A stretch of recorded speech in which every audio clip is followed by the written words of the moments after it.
دینی کتاب پڑھنے کو جی نہیں کرتا. ایک رسالہ بھی تو دینی تو وہ رکھ دیں گے اٹھا کے, سامنے والے کو اچھا لگانے کے لیے چوم لیں گے بہت تو پھر رکھ دیں گے, بھول جائیں گے. یہ 16 پیج کا رسالہ پڑھا نہیں جائے گا.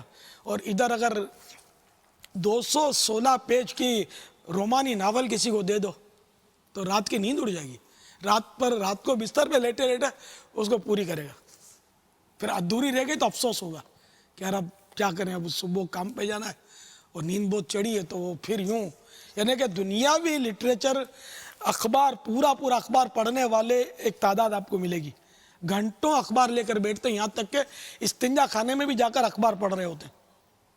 لیکن اللہ کے دین کی باتیں پڑھنے سننے کا کوئی یعنی کہ افسوس کے جذبہ نہیں, اس لیے دل بھی نہیں لگتا.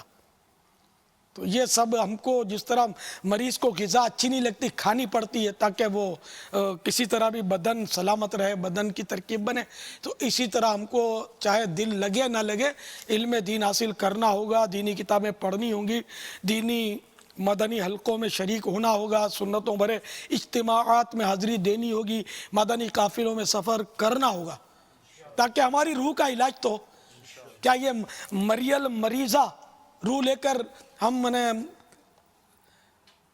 بارگاہ خداوندی میں حاضر ہوں گے.